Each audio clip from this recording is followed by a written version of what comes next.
Hello guys, स्वागत है आपका एक और नई वीडियो में। आज का जो हमारा क्वेश्चन है एक्सरसाइज 4.1 क्वेश्चन नंबर सेकंड के फोर्थ क्वेश्चन पे आ चुके हैं हम।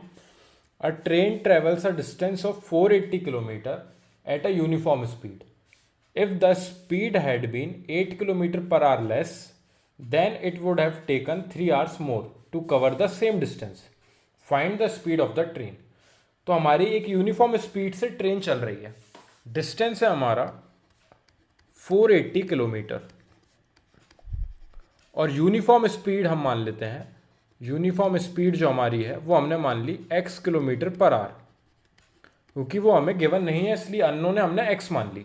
आप कुछ भी ले सकते हो, ए बी सी डी, जो भी अल्फ़ाबेट्स आपको सही लगे, ठीक है।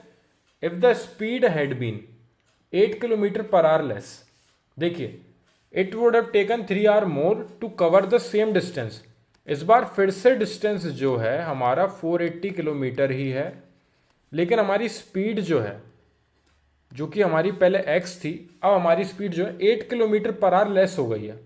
यानी कि हमारी स्पीड जो है 8 सब्ट्रैक्ट कर देंगे हम प्रीवियस स्पीड से, तो हमारी नई स्पीड जो आई है वो x minus 8 kilometre per our. ये हमारा डिस्टेंस, इसकी स्पीड हमने x मानी। ये हमारा डिस्टेंस वापस सेम है, इस बार स्पीड जो है 8 किलोमीटर लेस है प्रीवियस स्पीड से। उसके वजह से इसको 3 घंटे ज़्यादा लग रहे हैं। हमारा डिस्टेंस अपॉन स्पीड फॉर्मूला होता है इज इक्वल्स टू टाइम। हम इन्हें दोनों को टाइम के फॉर्मेट में जमाएंगे। देखिए ये क्वेश्चन को आप और भी तरीके से कर सकते हो, मैं एक सिंपल ट्रिक बताऊंगा, उस पर फोकस करोगे ना तो आपकी इक्वेशन बहुत जल्दी बन जाएगी। आप ये फॉर्मूला हमेशा दिमाग में रखना जब भी ऐसा कोई सा क्वेश्चन आए। ये आपने फिजिक्स में पढ़ा ही है, distance upon speed is equal to time. हम इन्हें टाइम के फॉर्मेट में बनाएंगे, क्योंकि डिस्टेंस हमें पता है, स्पीड हमने x मानी है, इधर डिस्टेंस हमें पता है, स्पीड हमने x माइनस 8 मानी है। तो अगर हमारा डिस्टेंस अपॉन स्पीड, ये हमारा टाइम आया, एक पर्टिकुलर डिस्टेंस को ट्रेवल करने में x किलोमीटर पर आवर की स्पीड से चल रही है, आप इक्वल्स टू का साइन लगाओगे। इस बार फिर से आप लिखोगे डिस्टेंस अपॉन, इस बार फिर से लिखोगे आप इसकी जो पर्टिकुलर स्पीड दी है। दोनों को डिस्टेंस अपॉन स्पीड के फॉर्मेट में हमने लिया, यानी कि ये भी हमारा जो है टाइम के फॉर्मेट में बना लिया हमने, क्योंकि डिस्टेंस अपॉन स्पीड हमारा टाइम होता है, ये भी हमने टाइम के फॉर्मेट में बना लिया है। अब यहां पे आप नोटिस करोगे कि इसकी स्पीड जो थी वो ये कम थी, यानी कि ये स्लो है। ये स्लो है यानी कि इसको टाइम जो है, टाइम इसको ज़्यादा लगेगा। अगर इसकी स्पीड स्लो है, जो भी स्पीड आपकी स्लो है उसको ऑब्वियसली आपको टाइम ज़्यादा लगेगा। तो कितना टाइम एक्स्ट्रा लग रहा है? 3 घंटे ज़्यादा लग रहे हैं उसे, 3 घंटे ज़्यादा लग रहे हैं। तो वो 3 का ऐड हम दूसरी साइड करेंगे, क्योंकि ये साइड तो पहले से ही स्लो है, इसको तो 3 घंटे ज़्यादा लग ही रहे हैं। वो 3 का ऐड आप, जो ये भी टाइम है, देखो मैंने सब कुछ टाइम के फॉर्मेट में रखा है। डिस्टेंस अपॉन स्पीड यानी कि टाइम, उसमें 3 घंटे जो कि एक्स्ट्रा लग रहे हैं, डिस्टेंस अपॉन स्पीड यानी कि टाइम, तीनों को टाइम के फॉर्मेट में रखा। बस याद रखना है हमें कि हमें ये 3 का ऐड किस साइड करना है, जिस साइड हमें वक्त कम लग रहा है। ऑब्वियसली ये स्पीड हमारी ज़्यादा है, ये हमारी कम है। तो जिस भी जगह स्पीड आपकी ज़्यादा हो, जो भी ट्रेन जल्दी चल रही है वो जल्दी पहुंचेगी किसी भी जगह पे, और अगर जल्दी पहुंचेगी तो जो कि 3 घंटे ज़्यादा लग रहे हैं उसका एडिशन आप उसी साइड कर देना। ऐसा क्यों कर रहे हैं हम? फॉर एग्जाम्पल, अगर ये ट्रेन जल्दी चल रही है और इसको 5 घंटे लग रहे हैं, और यहीं पे ट्रेन इसकी स्पीड कम है, इसको 8 घंटे लग रहे हैं, ऑब्वियसली इसको 3 घंटे ज़्यादा लगे हैं। पर दोनों को इक्वल बनाने के लिए हम प्लस का 3 उस साइड करते हैं जिस साइड वो पहले ही पहुंच गया है। तो जो भी फास्टेस्ट वाला जो है उसमें हम ऐड करेंगे जो कि 3 घंटे हमें एक्स्ट्रा दिए हैं, ताकि दोनों को टाइम के बेसिस पे हम इक्वल कर सकें। क्योंकि ये तो पहले से ही ज़्यादा टाइम था, इसको इस वाले के टाइम के इक्वल बनाने के लिए जो कि हमें एक्स्ट्रा 3 घंटे दिए हैं, वो 3 हमने इधर ऐड किए। यानी कि 480 अपॉन एक्स में हमने 3 को ऐड किया, और 480 अपॉन एक्स माइनस 8 हमने ऐसा ही छोड़ा। तीनों को टाइम के फॉर्मेट में अरेंज किया, यही इंपॉर्टेंट है। Distance upon speed is equal to time, यानी कि ये भी टाइम है, ये भी टाइम है, ये भी टाइम है, तभी हम ये 3 ऐड कर पाए। अगर ये दोनों हम टाइम के फॉर्मेट में नहीं बनाते तो हम 3 ऐड नहीं कर पाते यहाँ पे। तो ये वाला कंसेप्ट क्लियर है। देखिए यहाँ पे स्पीड जो है कम है, ये ट्रेन जो है ये स्लो जा रही है, और अगर ये ट्रेन स्लो जा रही है तो इसको टाइम लगेगा ज़्यादा, ये लेगी मोर टाइम, ज़्यादा टाइम लगेगा। और अगर इसको ज़्यादा टाइम लग रहा है तो 3 का हम एडिशन उस साइड करेंगे ताकि दोनों इक्वल टाइम पे पहुँचें। इसलिए ये दोनों टाइम को इक्वल बनाने के लिए हमने उस साइड 3 का ऐड किया है। अब यहाँ से हमारा सॉल्यूशन का पार्ट शुरू होता है। इक्वेशन हमने फॉर्म कर ली है, यहाँ पे हम सिंप्लीफाई करेंगे और x की वैल्यू को फाइंड करेंगे।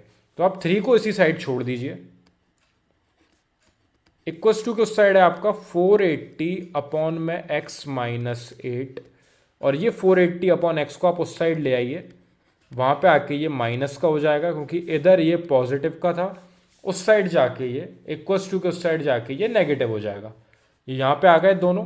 अब आप यहाँ से इस साइड आप 3 को ऐसे ही रहने दीजिए, और ये 480 को यहाँ से आप लोग कॉमन, ये 480 कॉमन आया तो हमारा अंदर ब्रैकेट में बचा 1 upon x minus 8 minus 1 upon x. ऊपर से 480 दोनों के पास था, दोनों से हमने कॉमन लेके बाहर लिख लिया, तो ऊपर यहाँ पे 1 बचा और यहाँ पे भी 1 बचा, और बाकी सब सेम हमने नीचे जो भी थी वैल्यू वो लिख दी।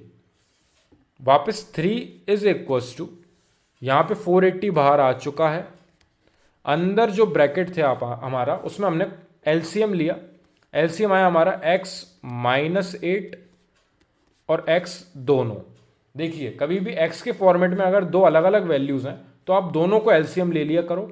दोनों को एलसीएम लेने के बाद इसका आप मल्टीप्लाई कर देना इस साइड, यहाँ आ जाएगा x, और इस वाले ब्रैकेट का मल्टीप्लाई कर देना इस साइड, यानी कि बीच में माइनस साइन जो है उसको आप लिख दीजिए और x माइनस 8 का इधर कर दीजिए मल्टीप्लाई। ये हमने 480 बाहर लिया था कॉमन, नीचे हमने एलसीएम लिया, x माइनस 8 और x का एलसीएम x माइनस 8 और x दोनों ही आएंगे। दोनों एलसीएम आने की वजह से इस x का ऊपर इधर 1 में मल्टीप्लाई हो गया और x माइनस 8 का इस साइड 1 में मल्टीप्लाई हो गया, और बीच का साइन आपका नेगेटिव जो कि यहाँ पे गिवन था। नेक्स्ट स्टेप पे बढ़ते हैं हम। 3 इस साइड ऐसा का ही रहेगा, 480 मल्टीप्लाई में है ब्रैकेट के बाहर, ऊपर हमने ब्रैकेट खोला यानी कि x माइनस एक्स, और ये माइनस से माइनस साइन हो गया आपका प्लस का 8, x माइनस का x हुआ और माइनस माइनस प्लस का 8 हुआ। इसलिए हमने ब्रैकेट लगाया था क्योंकि साइन चेंज होते हैं, जब भी माइनस साइन हो आप ब्रैकेट में बंद करके रखें, क्योंकि माइनस से ब्रैकेट खोलते हैं तो दोनों के साइन चेंज होते हैं। तो x हमारा हुआ नेगेटिव और माइनस माइनस 8 आपका हुआ पॉजिटिव। नीचे x को और मल्टीप्लाई कर दीजिए, x का हमने x में मल्टीप्लाई करा, फिर हमने x का 8 में मल्टीप्लाई करा, यानी कि x square minus 8x, x का x में मल्टीप्लाई x स्क्वायर, x का 8 में मल्टीप्लाई माइनस का 8x। ठीक है, अब यहां पे ऊपर हमारा x से x कैंसिल हो रहा है, एक प्लस और एक माइनस का था, हमने वो कैंसिल किया। अब आगे बढ़ते हैं हम क्वेश्चन में, सिंप्लीफाई करना हमें से, और तो आप या तो इस 3 से 480 को कैंसिल कर दीजिए, यहाँ पे आप 3 को डिवाइड में ले आइए, यानी कि इक्वल्स टू के उस साइड आपका बचेगा 1, या फिर ऐसा करिए आप इस 480 को उस साइड ले जाइए, 3 के अपॉन में आ गया 480 इज इक्वल्स टू, यहाँ पे ऊपर आपका बचा 8 अपॉन, यहाँ पे हमारा है एक्स स्क्वायर माइनस का 8x, 3 से कैंसिल हुआ, 3 1 जा 3, 3 1 जा 3, 3 6 जा 18 एंड 0, 160 यहाँ पे आया 3 से कैंसिल होने पे।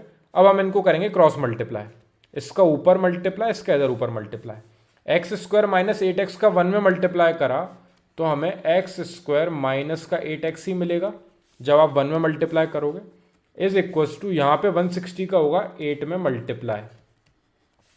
साइड में मल्टीप्लाई करके देख लेना, 160 का 8 में, कभी भी जल्दबाजी में क्वेश्चन गलत नहीं करना है।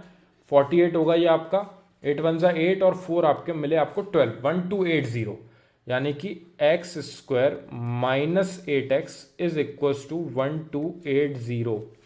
हमने एक और चीज पढ़ी है कि हम इक्वल्स टू के उस साइड सिर्फ 0 छोड़ते हैं, बाकी पूरी वैल्यूज एक साइड ले आते हैं, यानी कि हमारी इक्वेशन आ गई है X square minus 8x minus 1280 is equals to 0। ये आपकी फाइनल इक्वेशन आई है जिसको सॉल्व करके हम x की वैल्यू फाइंड करेंगे। ये वाली वैल्यू को भी हम इस साइड ले आए इक्वल टू के, तो यहाँ पे 0 बचा और ये आ गई यहाँ पे नेगेटिव। अब हमारी इक्वेशन जो है ax square plus B X plus C के फॉर्मेट में आ चुकी है। इस फॉर्मेट में लाने के लिए ही हमने इस साइड 0 को हम खाली छोड़ते हैं, यहाँ पे कोई भी न्यूमेरिकल वैल्यू नहीं छोड़ते हैं, इसलिए हमने 1280 को उस साइड ट्रांसफर किया। अब यहाँ से हम फैक्टराइजेशन मेथड के थ्रू सॉल्व करेंगे, जिसमें हम a और c का करते हैं प्रोडक्ट, a और c का मल्टीप्लाई करते हैं। यहाँ पे a की वैल्यू यानी कि एक्स स्क्वायर के आगे कोई भी वैल्यू नहीं है, यानी कि 1 है। 1 का मल्टीप्लाई करेंगे हम माइनस का 1280 में, जो कि आपको मिलेगा माइनस का 1280। ये आपको वैल्यू यहाँ पे मिली। इसको आप बॉक्स में बंद करके रखना, ये मैंने पहले भी बताया है आपको कि इसका एक जगह और फिर से यूज होता है, ठीक है। तो माइनस 1280 हमने यहाँ पे बॉक्स में बंद किया। अब यहाँ पे 1280 के हम निकालेंगे फैक्टर्स। फैक्टर्स निकालने में हमेशा ध्यान रखना है कि दो पार्ट में ऐसा ब्रेक करना है कि बीच वाला टर्म मिल जाए हमें, तो हम उस पर भी फोकस रखते हुए मैं उस तरीके से फैक्टर निकालूंगा ताकि आप भी उस तरीके से सीख सको जल्दी। 2 से हमने करा, हमें मिला 640। वापस हमने 2 से करा, हमें मिला 320। अब यहां पे मैं फिर से 2 से ना करते हुए 10 से कर रहा हूं। 10 से किया तो हमें मिलेगा यहाँ पे 32, क्योंकि 10 फैक्टर करेंगे तो 32 आ जाएगा, क्योंकि 32 मल्टीप्लाई बाय 10 आपको 320 देगा। तो मैंने 10 लिखा यहाँ पे और नीचे 32 छोड़ा। ऐसा मैंने क्यों किया? देखिए, मेरे को फैक्टर्स को दो पार्ट में ब्रेक करना है कि माइनस का 8 आ जाए मेरा फैक्टर निकलने के बाद। 10 2 ज़ा 40, 10 2 ज़ा 20 मल्टीप्लाई बाय 2 40, यानी कि 10 इंटू 2 को अगर मैं एक साइड ले लूँ और जो 32 है उसको मैं दूसरा फैक्टर ले लूँ, तो ये मेरे को देगा 40 और यहाँ से मिलेगा मेरे को 32। मेरे को माइनस का 8 लाना है, तो मैं 40 को नेगेटिव ले लूँ और 32 को पॉजिटिव ले लूँ, जो कि मेरे को सब्ट्रैक्ट होके माइनस का 8 देंगे। इस तरीके से मैंने फैक्टर को ब्रेक किया। मैंने जब इसको मैं फैक्टर निकाला था तब मैंने ध्यान दिया कि ये 2 मल्टीप्लाई बाय 2 4 मिला, और 4 का 10 में मल्टीप्लाई करने से हमें 40 मिल रहा है, और ये जो 32 मिला है हमें एक्स्ट्रा, उसको अगर हम सब्ट्रैक्ट करेंगे तो हमें 8 मिल जाएगा। और 8 हमें नेगेटिव चाहिए था, इसलिए हमने माइनस का 40 लिया। बड़ी वाली वैल्यू हमने नेगेटिव ली और छोटी वाली वैल्यू हमने पॉजिटिव ली, जिसकी वजह से हमें माइनस का 8 मिला। तो हमारे दो फैक्टर्स आ चुके हैं। अब इन दोनों फैक्टर्स को ले जाके हम ऊपर प्लेस करेंगे। एक और चीज, ये जो हमने बॉक्स में बंद किया था इसको और क्रॉस चेक करेंगे। -40 का मल्टीप्लाई करोगे आप 32 में, तो आपको माइनस का 1280 मिलना चाहिए। आप इसको साइड में मल्टीप्लाई करके देखोगे, ये गारंटी इसके इक्वल आएगा। जब ये दोनों इसके इक्वल, प्रोडक्ट इसके इक्वल आ जाए और दोनों को ऐड या सब्ट्रैक्ट करके बीच वाला टर्म मिल जाए, तो ये दोनों कंडीशन सेटिस्फाई करने के बाद ही हम यहाँ पे फैक्टर्स को प्लेस करते हैं। यानी कि हमारी इक्वेशन हो जाएगी X square minus 40x plus 32x minus 1280 is equal to 0। ये भी याद रखना, -40 इंटू 32 आपका माइनस का 1280 आपको देता है। ये भी एक और जगह काम आएगा, ठीक है। अब स्टार्टिंग के दो में से हम कॉमन लेंगे। देखिए, ये -8x को हमने दो फैक्टर्स में स्प्लिट कर लिया, इसलिए हम इसको एक और नाम से बोलते हैं middle term split. Middle term को स्प्लिट करना, और हम इसे फैक्टराइजेशन मेथड इसलिए बोलते हैं क्योंकि यहाँ पे हम फैक्टर्स निकालते हैं और फैक्टर्स को दो फैक्टर में डिवाइड करते हैं। एक फैक्टर ये, एक दूसरा फैक्टर ये। दोनों फैक्टर में निकालने के बाद ऐड या सब्ट्रैक्ट करके बीच वाले टर्म को लाना, और बाकी के जो रिमेनिंग दो हैं उनमें से कॉमन लेंगे। स्टार्टिंग के दो में कोई भी न्यूमेरिकल वैल्यू कॉमन नहीं आ रही है, बस दोनों के पास x है, तो हम एक x कॉमन ले लेंगे। क्योंकि इसके पास दो हैं, इसके पास सिंगल है, इसलिए x अकेला कॉमन आएगा। यहां से एक x हमारा बच जाएगा, क्योंकि x multiply by x square होता है। एक आपका बाहर चला गया, तो रिमेनिंग जो आपका एक x है वो अंदर बचा। माइनस यहां से 40 इंटू एक्स में से एक x बाहर चला गया, तो यहां पे बचा आपका 40 प्लस 32 दोनों में कॉमन आ रहा है। 32 कॉमन कैसे आ रहा है दोनों में? यहां पे मैंने देखा, देखो 32 इसके पास तो है ही। 1280 को जब आप इधर देखोगे कि 32 और -40 को मल्टीप्लाई करने पे 1280 मिलता है, तो 32 मैं यहाँ से कॉमन ले सकता हूँ, यहाँ से कॉमन गया 32 तो x बचा इधर, माइनस साइन, यहाँ से 32 कॉमन गया बाहर तो -40 बचा, ये आ गया हमारा इज इक्वल टू 0। और ये वाला ब्रैकेट हमेशा सेम टू सेम इसके इक्वल होता है, इसको हम पढ़ते हुए आए हैं। एंड स्टेप में हम चेक करते हैं कि ये दोनों ब्रैकेट सेम आए हैं कि नहीं, क्योंकि यहाँ से दोनों ब्रैकेट सेम आने के बाद ये वाला ब्रैकेट हमारा कॉमन आ जाता है और रिमेनिंग x + 32 हमारा दूसरे ब्रैकेट में आ जाता है, इक्वल्स टू में हमारा 0 चल ही रहा है। x - 40 जो ये दो ब्रैकेट सेम आए हैं, इसको डायरेक्टली आप एक बार लिख दीजिए और रिमेनिंग वैल्यू को दूसरे ब्रैकेट में बंद करके लिख दीजिए। ये मैंने एक और टेक्निक बताई थी आपको, अगर आपको कॉमन लेके यहाँ पे लिखना और x + 32 को दूसरे ब्रैकेट में लिखने में कन्फ्यूजन है, तो यहाँ पे जो ब्रैकेट सेम आया है उसको यहाँ पे एक बार लिखो और जो रिमेनिंग वैल्यू है उसको दूसरे ब्रैकेट में बंद करके लिखो। अब दोनों का प्रोडक्ट जो है 0 के इक्वल है। अगर दो चीज़ों का प्रोडक्ट यानी कि a और b का प्रोडक्ट जो है 0 के इक्वल आ रहा है, यानी कि अगर 0 × b करेंगे तब भी 0 होगा, यानी कि अगर a की वैल्यू 0 हुई तब भी 0 × b 0 मिलेगा आपको, और या फिर अगर आपकी b की वैल्यू 0 हुई तब भी a × 0 आपको 0 देगा। तो a और b में से कोई भी एक वैल्यू 0 के इक्वल हो सकती है, इसलिए इन दोनों को जो इनका प्रोडक्ट 0 के इक्वल है, या तो x - 40 0 के इक्वल या फिर x + 32 0 के इक्वल। आइदर x - 40 = 0 या फिर x + 32 = 0। इसके वजह से यहां से हमारी x की वैल्यू जो है उस साइड माइनस का 40 जाएगा तो प्लस का 40 हो जाएगा, एंड x = उस साइड 32 जाएगा तो माइनस का 32 हो जाएगा। ये x की दो वैल्यूज मिल रही हैं। अधिकतर हम x की दोनों वैल्यू लिख के आते हैं अगर हम नॉर्मल क्वेश्चन को सॉल्व करते हैं।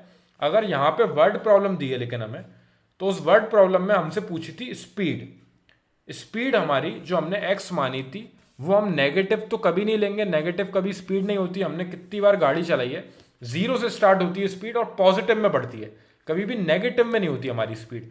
ये आपने फिजिक्स में भी पढ़ा होगा। तो हमारा x की वैल्यू जो 40 आई है ये हमारा फाइनल आंसर हो जाएगा। हमने स्टार्टिंग में ही लिखा था कि हमारी यूनिफॉर्म स्पीड हमने x मानी है, उन्होंने ऊपर क्वेश्चन में पूछा था find the speed of the train, यानी हमारी स्पीड आ गई है 40 km/h। इस तरीके से यहां पे हमारा क्वेश्चन होगा खत्म। 40 km/h हमने इसलिए लिया क्योंकि जो एक और हमारी वैल्यू हमारी माइनस का 32 आई है, माइनस में कभी भी कोई सी स्पीड नहीं होगी, हम ये फिजिक्स में भी पढ़ चुके हैं। और याद रखना, कभी भी डिस्टेंस, किसी की एज या फिर कोई भी रेक्टेंगुलर प्लॉट को आप कवर कर रहे हो या फिर कोई भी सर्कुलर ट्रैक को आप कवर कर रहे हो, तो उनके डिस्टेंस या फिर उनकी स्पीड कभी भी आपकी नेगेटिव नहीं आएगी, टाइम भी कभी आपका नेगेटिव नहीं आएगा।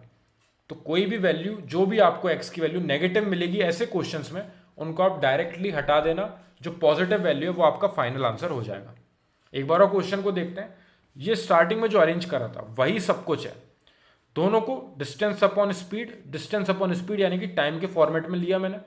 यहां मेरे को पता था कि स्पीड जो है स्लो है, यानी कि इसको टाइम ज्यादा लग रहा है, तो वो जो रिमेनिंग 3 आ रहा है वो आप दूसरी साइड ऐड कर दीजिए, जिस साइड आपका टाइम कम लग रहा है।